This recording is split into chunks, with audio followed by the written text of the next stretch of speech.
Religion is a belief system that helps people understand life, the world, and their place in it. It gives meaning and purpose, helping individuals feel that their lives are part of a bigger plan. Many people turn to religion to find mental peace, especially during difficult times, as it offers comfort, hope, and guidance.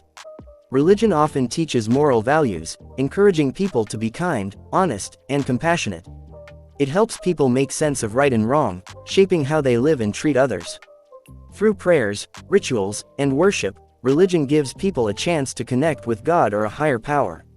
For many, religion is not just personal, it's also a way to connect with others. It creates communities where people come together to celebrate, support each other, and share their faith. Religion can also inspire people to do good deeds, help others, and make the world a better place. Overall, religion plays a key role in giving people hope, strength, and a sense of belonging. If you were told that you could no longer follow your religion or do any religious rituals, it would be very hard for many people. Religion is a big part of life for some, giving them comfort, a sense of purpose, and a way to connect with others. Without it, they might feel lost or disconnected from who they are. In some countries, practicing religion is banned by the government. These governments might see religion as a threat to their control and punish people who follow any religion. People in these places may have to hide their beliefs or stop practicing altogether to avoid punishment. In countries where religion is banned, people often have to follow a single government-approved way of thinking instead. While some people might not mind living without religion, for others, it can feel like a huge loss that affects their emotional and spiritual well-being. This shows how important religious freedom is for allowing people to believe and live the way they choose. So let us now know which are those countries which have banned religion. So our first country is North Korea. North Korea is infamous for its repressive regime, and religion is one of the many freedoms that doesn't exist here. The government, under the Kim dynasty, views religion as a direct threat to its ideology and control.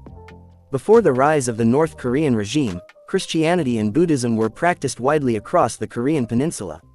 But after Kim Il-sung came to power in 1948, the state implemented Juche, an ideology that emphasizes self-reliance and reverence for the Kim family.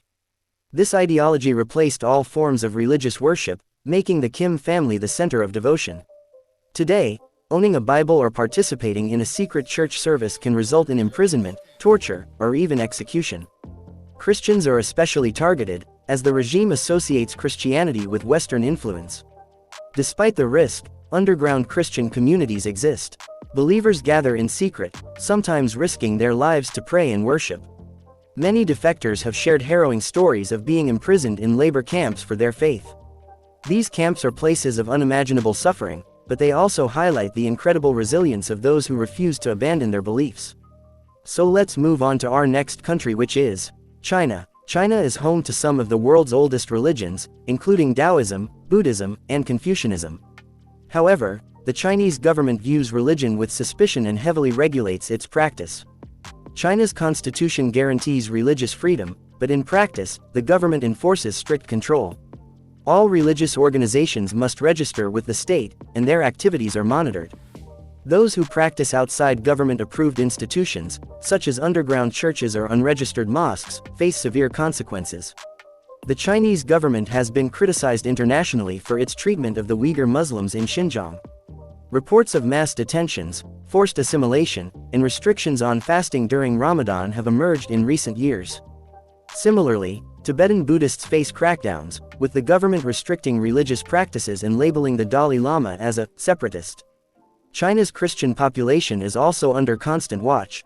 Churches have been shut down, crosses removed, and religious texts like Bibles have been banned from online platforms. Many Christians continue to worship in secret, knowing they could be arrested at any moment. Despite these restrictions, millions of people in China continue to practice their faith, demonstrating their determination to hold on to their beliefs. So our third country is Saudi Arabia. The birthplace of Islam, enforces one of the strictest interpretations of Islamic law. While the country is deeply religious, it does not allow the open practice of any religion other than Islam. In Saudi Arabia, public displays of religions other than Islam are prohibited. Non-Muslims cannot build places of worship, and carrying religious symbols like a crucifix or a statue of a deity can lead to arrest. The country is home to millions of foreign workers, many of whom follow Christianity, Hinduism, or other religions. These individuals are allowed to practice privately but risk punishment if caught worshipping openly. Under Crown Prince Mohammed bin Salman, Saudi Arabia has introduced reforms aimed at modernizing the country. However, these changes have not extended to religious freedom, and the public practice of non-Islamic religions remains banned. While Saudi Arabia allows the practice of Islam in all its forms, the strict enforcement of religious laws continues to limit the freedoms of those from other faiths. Now you also see that Saudi Arabia is a Muslim-majority country, and yet this country is very strict regarding religion. In the era of modernization, this country is forgetting that peace of mind is also very important for a human being. So let's move on to our next country, which is Turkmenistan. Turkmenistan is one of the most isolated countries in the world, and its government exercises strict control over religious practices. All religious groups in Turkmenistan must register with the state, and unregistered groups are considered illegal. Even registered organizations face heavy surveillance and restrictions on their activities. Importing religious texts, such as Bibles or Qurans, is heavily regulated, and those caught with unauthorized materials can face imprisonment. The government often raids homes suspected of hosting religious gatherings. Jehovah's Witnesses and Protestant Christians have been particularly targeted, with many facing fines, imprisonment, or harassment. Despite the risks, small groups of believers continue to gather in secret to practice their faith. Turkmenistan's approach to religion reflects its broader policy of control over all aspects of life, making it one of the most repressive countries for religious freedom. So our last country is Eritrea, often called the North Korea of Africa, is notorious for its authoritarian rule and severe restrictions on religion. The Eritrean government recognizes only 4 religious groups: Sunni Islam, the Eritrean Orthodox Church, the Roman Catholic Church, and the Evangelical Lutheran Church. Any other religious group is considered illegal, and its members face harsh persecution. Believers from unapproved religions are often imprisoned without trial. Reports have emerged of detainees being held in metal shipping containers, where they endure extreme heat, cold, and lack of basic necessities. Despite the risks, Eritreans continue to practice their faith in secret.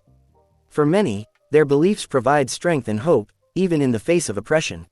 These 5 countries, North Korea, China, Saudi Arabia, Turkmenistan, and Eritrea, illustrate the extreme measures some governments take to suppress religion. Each has its own reasons for restricting faith, whether it's maintaining political control, enforcing ideological loyalty, or preserving cultural identity.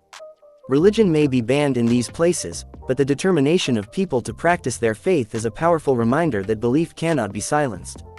Well, if you get a chance to live in these countries, would you like to live? Because for some people religion is not an issue, and for some people, well, all this goes on. So this was today's video. If you have something to say, then do say it in the comments, and if you like this video, then please subscribe to the channel. I will keep bringing such videos in future also. See you in the next video.